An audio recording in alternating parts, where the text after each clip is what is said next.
আসেন কালটুর কাজ দেখাই। এই বাচ্চাটা এত লেভেলের জমিদার, কি আর বলবো।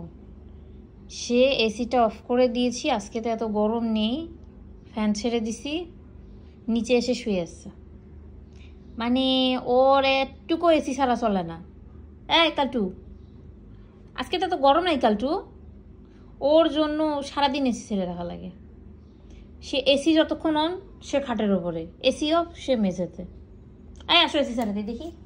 এই যে আসো, এসি ছেড়ে দিচ্ছি, আসো। এই যে এসি ছেড়েছি, আসো আসো। ওর জন্য এই যে দরজা টরজা খুলেই রাখি, যাতে করে ঘরটা বেশি ঠান্ডা না হয়, মানে নর্মাল টেম্পারেচারে থাকে, যে সব খোলা থাকে দরজা, পুরো বাড়ি ঠান্ডা হয়ে যায় এসিতে। আর উনি এসি অফ করে দিলেই এই যে এসি শুয়ে পড়বে। ওনার যন্ত্রণা এসিটা একটু অফ করা যায় না। আসো, এসি অন করে দিছি পাখি। এসি ছাড়া তুমি ঘুমাইতে পারো না, এই যে নাও তোমার জায়গা। উনি এখানে শুবে, এসির বাতাস ওনাকে এখানে লাগে, আর উনি এখানে শুয়ে ঘুমাবে। এসিটা বন্ধ করলে রাগ হয়ে যায়। চোখটা ভালো হয়েছে পাখি, এই চোখটা মুছতে দিই। পাখির চোখটা এখন অনেক ভালো হয়েছে, যে এই জায়গায় নোংরা আটকে আছে। মানে এসি অফ করলে ওনার মাথাটা যেন নষ্ট হয়ে যায়। এসি ছেড়ে দিয়েছে, এখন শুয়ে আসছে।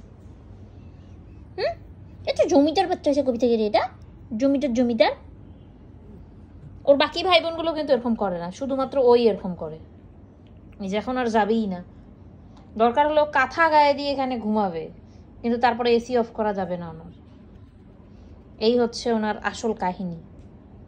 ঘুমান, আপনার এসি ছাড়ে দিছি, কারেন্ট বিল এবার আপনি দিবেন, বুঝছেন কি বলছি? সারাদিন তো এসি ছাড়ে রাখা লাগে আপনার জন্য, বিলের টাকা তুমি দিবা, ওকে?